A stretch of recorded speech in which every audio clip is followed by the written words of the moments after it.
shrink only every second day. They are the last to die. These ultimate conditions take several years to develop.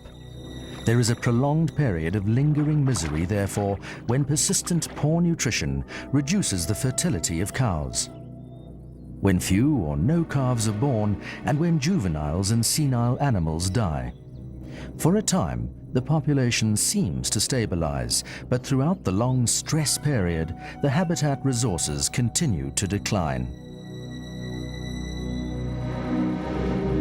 Once the syndrome of degradation has been set in motion, every other species in the game reserve contributes to the problem, eating every edible green shoot that emerges, feeding off the woody plants up to the maximum height they can reach,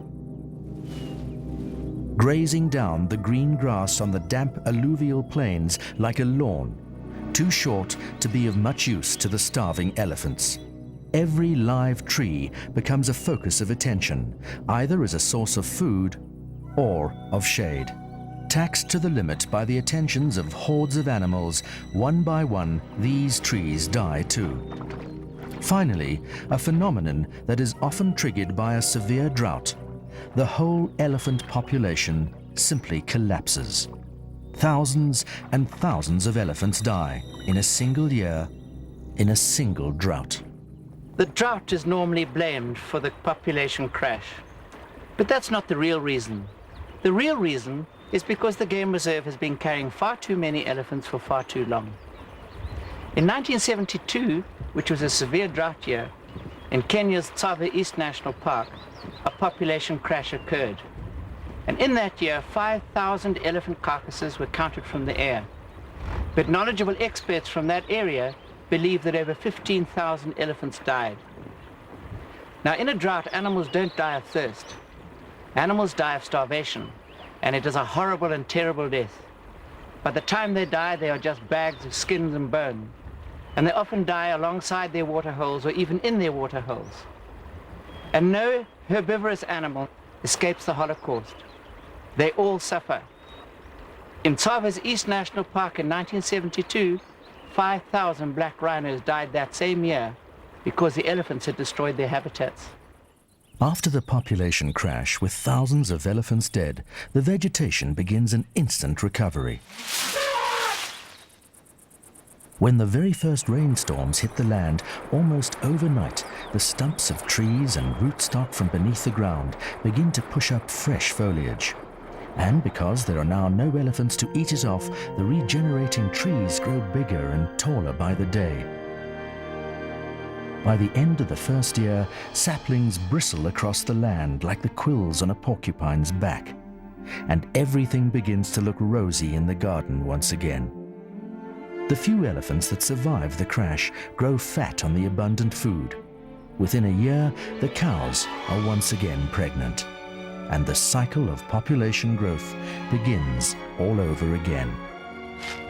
This, the purists say, is what nature intended.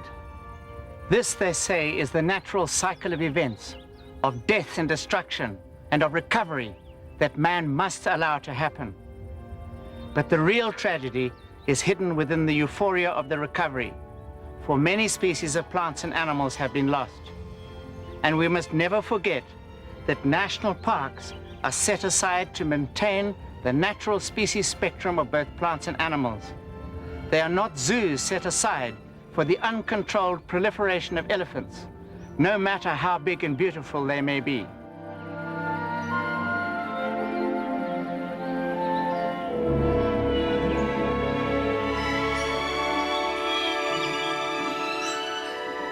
During the population crash cycle, species loss begins at about the time the stress point is reached.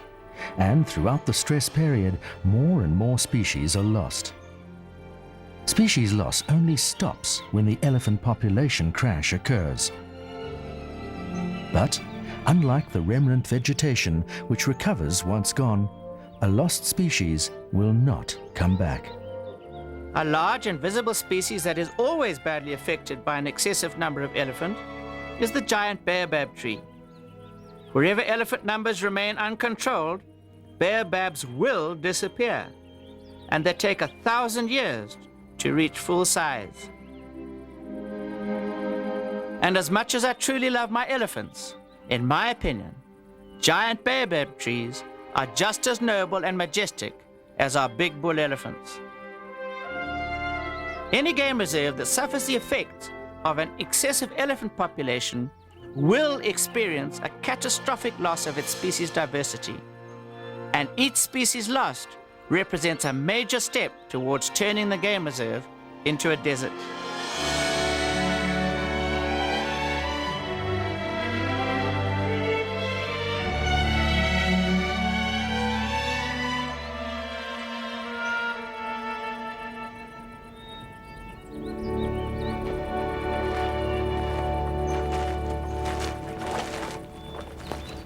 This is a healthy riverine forest with a high full canopy of many species of trees. There are many young trees here, ready to replace the old ones when they die of old age. There's a profusion of understory plants that cannot live anywhere else but in the shade of a forest canopy. On the ground, there's a deep litter of dead leaves, which enriches the soil and provides a home for many species of insects. It is in these leaves that birds fossick all day long for such tasty morsels. This is what the Chobe forest used to look like before the elephants destroyed it. The canopy cover and leaf litter totally protects the fragile alluvial soil here from the ravages of the tropical raindrops, which, with each impact on the bare ground, loosen, like a myriad little hammers, the topsoil granules, and makes them available to be washed away by the torrents that follow. Even during the most savage of rainstorms, the heavy tropical raindrops only reach the ground inside a healthy forest as a fine spray. The power of their velocity stalled, their energy dissipated as they break up on impact with the leaves and the twigs of the tree canopy above. And the water, sheltered from the evaporative effects of the hot African sun, quietly soaks through the leaf litter into the ground beneath. This forest is located at Popper Falls on Namibia's beautiful Kavango River. Just 10 miles downstream lies the Mahongo Game Reserve. Here, it is a common event to see herds of elephant bulls in excess of 100 animals strong.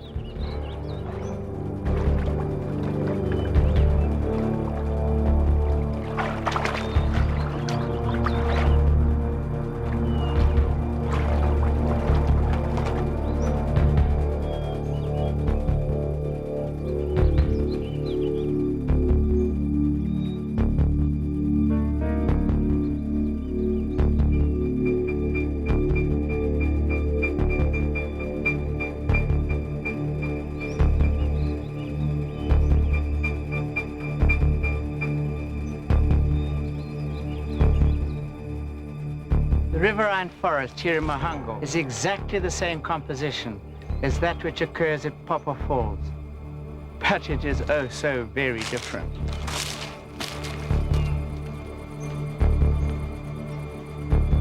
"100 miles east of Popper Falls in Botswana lies the famous Chobe Game Reserve, linked to the Savuti Channel, to the Linyati, to the Moremi Game Reserve, and to the spectacular Okavango Delta.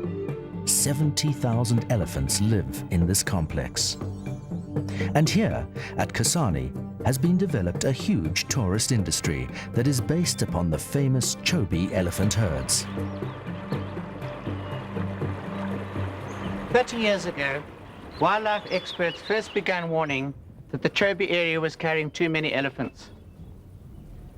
A 1976 United Nations report concluded that unless the elephant population increase was checked, the elephants would soon begin damaging their habitat.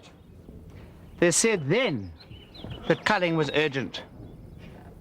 On the other hand, once again, do-gooder animal writers intervened. On the basis of emotion alone, and without considering any of the facts, they stated that culling was not necessary. And they had the audacity to threaten to disrupt tourism to Botswana if any of the recommended culling programs was ever instituted.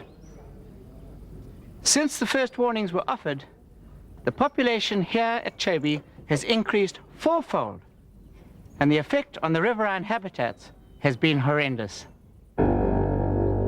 As you can see, the top canopy is completely gone, and the understory plants have been reduced to just 4 species: Croton megalobotrys, Compretum mozambicensis, and this one, Capris tomentosa, which is principally responsible for giving this decimated habitat a false aura of green lushness.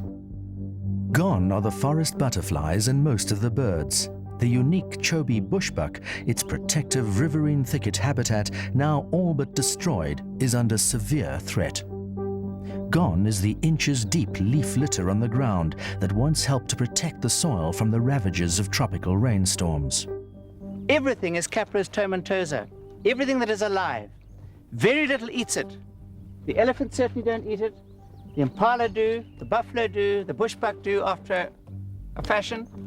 But they take over everything. They take over all the bushes. See, here's a new one coming here now. The new one growing up there. They've taken over even the dead trees. So that gives the illusion of greenness. In fact, what you're looking at here is almost a green desert.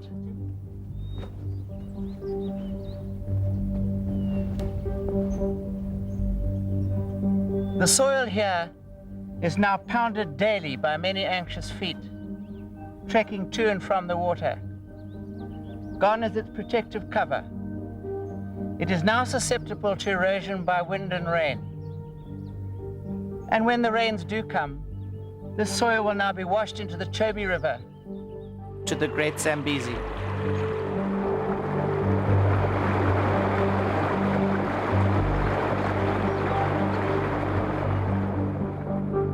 These devastated habitat conditions in varying degrees extend for a long way into the hinterland too. This is the damaged teak forest, 10 miles back from the river. Note the big trees that have been burnt by fire. By comparison, this is what a healthy teak forest looks like. The effect of opening up the tree canopy is that extra sunlight penetrates to the sandy ground beneath, and heavy grasses grow where they never grew before. Now, fire will take over as the principal agent of habitat change.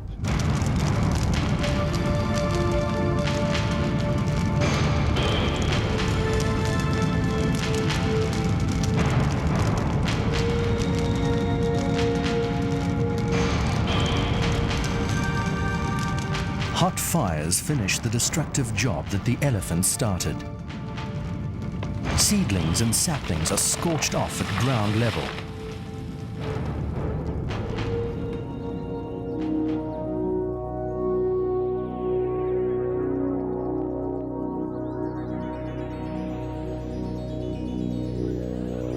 This is an example of what fire can ultimately do to a teak forest. Here, the tree canopy has been reduced by at least 95%. At this point, I think we need to consider our conservation priorities. Should our first concern be for the elephants? No. Should it be for the plants that the elephants are destroying? No again. It must be for the soil. For without the soil, there can be no plants. And without plants, there can be no elephants. It is simplistic, therefore, to believe what the animal writers have been telling the world, that elephants are culled only for the money that their ivory can bring, and that tourism is a just money-making alternative. Let me squash that argument once and for all. Culling has got nothing to do with making money, and tourism is not a substitute for wildlife management. Ecotourism can only prosper on a well-managed wildlife resource, and that is what culling is all about.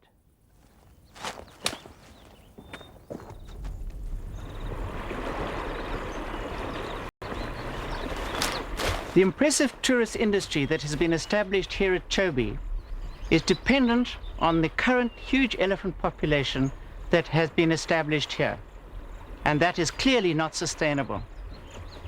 What will the tourists come to see when that population crashes?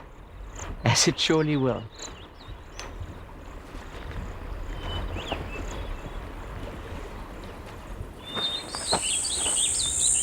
On the basis of maintaining a viable tourism industry alone, therefore, the so-called scientific argument that elephants should be permitted to destroy their habitats, that elephant populations should be allowed to crash, and that the so-called natural cycle of events should be allowed to take place is ill-founded and pedantic. What society needs to understand is this, is that wildlife management is not a natural thing. It is man-conceived, it is man-designed, it is man-manipulated, it is man-implemented, and man is the principal beneficiary. And man's objectives for national parks are that we should maintain an environment where all the creatures of the national park are able to live in harmony together. We are not creating zoos for elephants.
And what of our solemn obligations to the World Conservation Strategy to maintain species diversity in our national parks?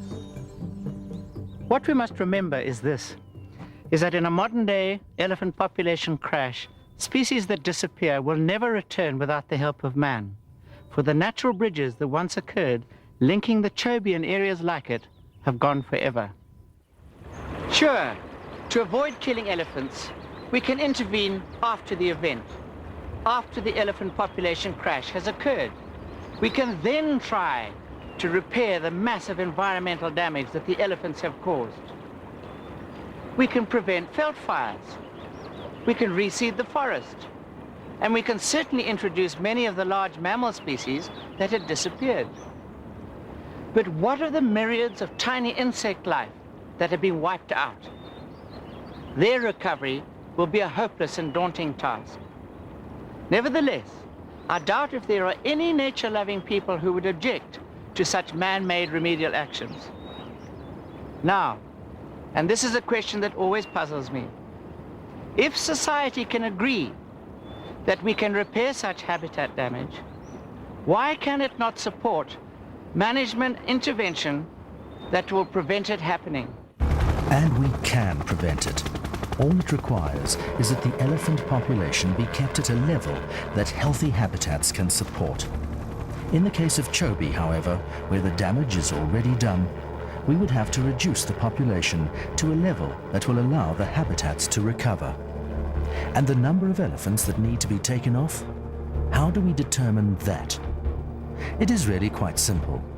All we have to do is apply a basic principle of management.